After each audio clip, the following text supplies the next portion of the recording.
කොහොමද ඉතින් ඔයාලට ඔයාලා හොඳින් ඉන්නව නේද? ඔයාලව ගොඩාක් ආදරයෙන් පිළිගන්නවා මගේ channel එකට.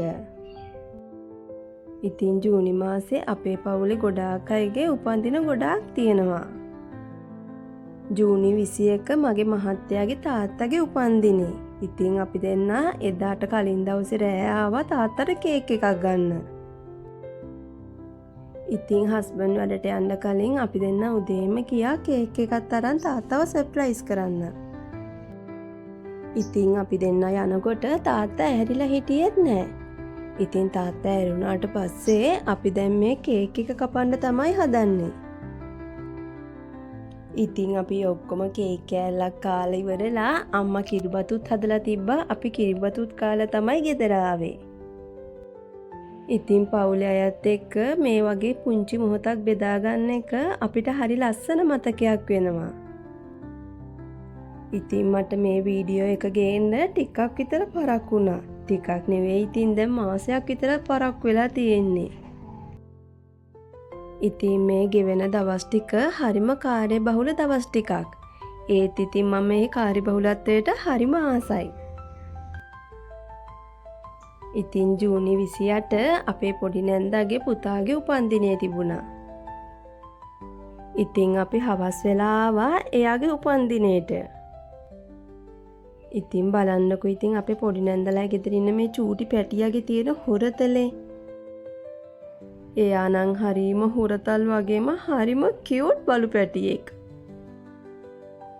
ඉතින් අපිට පොඩි නැන්ද හදලා දුන්න රසම රස කෑම එකත් කාලා අපි දැන් ගෙදර එන්න තමයි හදන්නේ.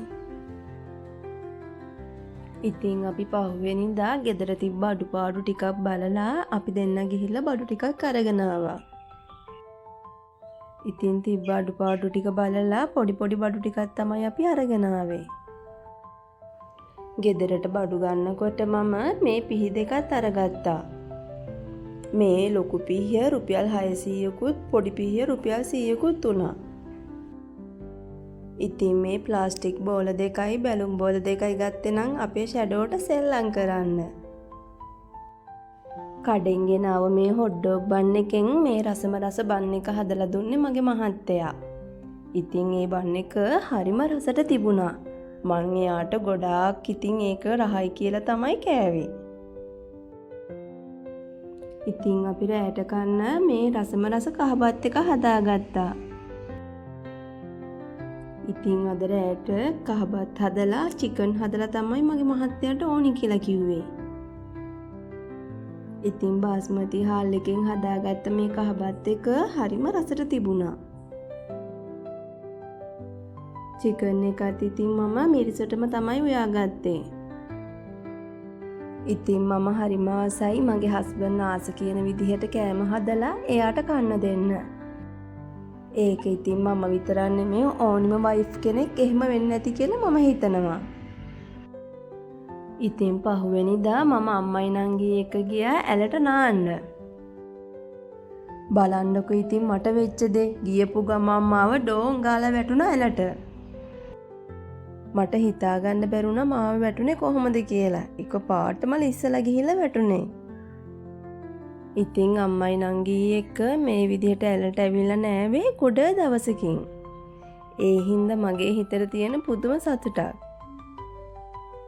මේ වගේ ලස්සන මොහොතක් ගත කරන්න මං හරිම ආසයි. පොඩි දේවල් වලින් සතුට හොයන කෙනෙක් විදිහට මම මේ වගේ පුංචි දෙයකින් ගොඩාක් ලොකු සතුටක් ලබනවා. ඉතින් අද වීඩියෝ එකෙන් දවස් කිහිපයක ලස්සන මතකයන් ටිකක් තමයි ඔයාලත් එක්ක අරගෙන ආවේ. මගේ වීඩියෝ එකත් එක්ක දිගටම හිටියට ඔයාලට ගොඩාක් ස්තුතියි. නැවත වීඩියෝ එකක් අරගෙන එනකන් හැමෝම සතුටින් පරිස්සමෙන් ඉන්න.